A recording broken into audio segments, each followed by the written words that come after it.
The Day the Plants Fought Back, written by Belinda O'Keefe and illustrated by Richard Holt. This is published by Scholastic and it's a finalist in the 2020 New Zealand Book Awards for Children and Young Adults. The Day the Plants Fought Back.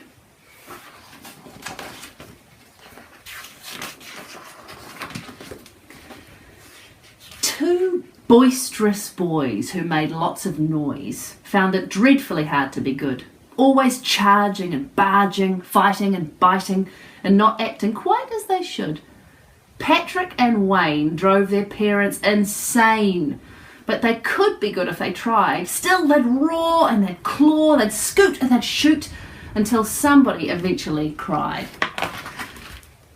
One wild day in the middle of May saw the end of these troublesome years, for something mysterious and rather hilarious brought both of these rascals to tears. They were banished outdoors after coating the floors with rice bubbles, yoghurt and jellies. Fudge pudding supreme was added with cream when they slid through the mess on their bellies. Left out in the rain, Patrick asked Wayne, "Are there eyes in the back of Mum's head? Do they poke through her hair when trouble is near? And are they squashed when she lies down in bed?" As the pouring rain eased, the boys were so pleased they ran riot without Mum's permission. They climbed up the birch after a search for a sackful of veg ammunition. They had carrots and beans and all sorts of greens, which they'd ripped from the garden with joy. 'Twas a frenzied attack to fill up their sack with cabbages, corn and bok choy.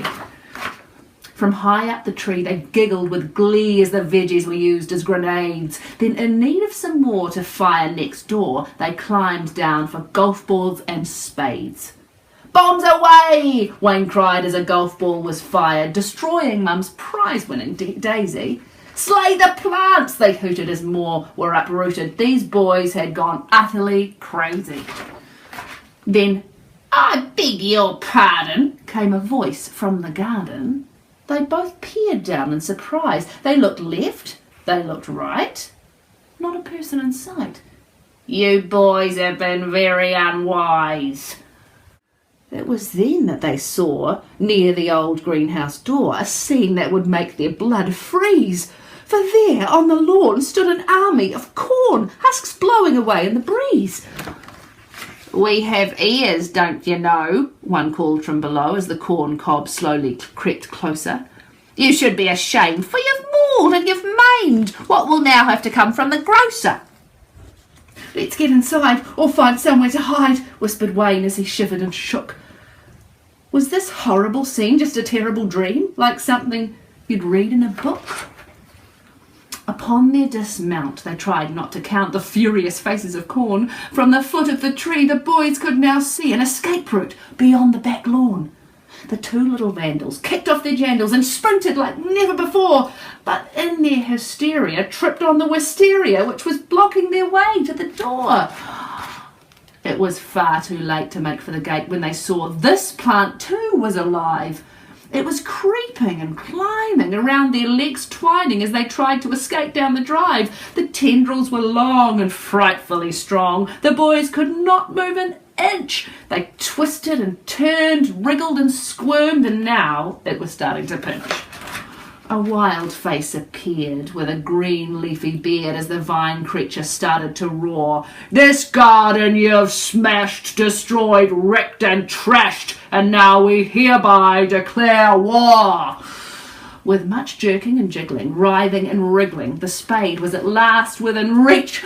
Patrick clobbered and smacked, walloped and whacked, till the vine let out a great screech.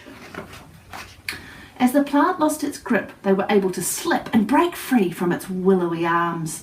As quick as a flash, they made a mad dash before it could do them more harm. "Help, Mum!" they cried. "We can't get inside!" But Mum didn't answer their shrieks. The back door was locked and the garden path blocked by a mean gang of fleshy white leeks. There was nowhere to run. This was not at all fun when a shrub yelled, "Don't worry, we've got him!" It started to shoot its ripe crimson fruit and target the poor Patrick's bottom. "We're sorry," yelled Wayne. "We won't do it again." The boys knew they were defeated. "Please tell us now. Can we fix this somehow?" Then the plant life slowly retreated. All that remained was a cabbage they'd maimed, 2 onions, 4 parsnips, a swede, a long green cucumber roused from its slumber. It was a bizarre sight indeed.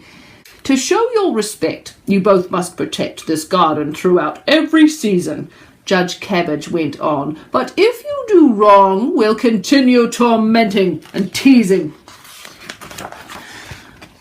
From that moment on, the boys did no wrong. They raked and they watered and hoed. They planted new seeds and pulled out the weeds and kept the lawn beautifully mowed. So if you go out, don't holler and shout, for you might get a nasty surprise. Let the plants be, or get ready to flee. Just remember, potatoes have eyes. The end.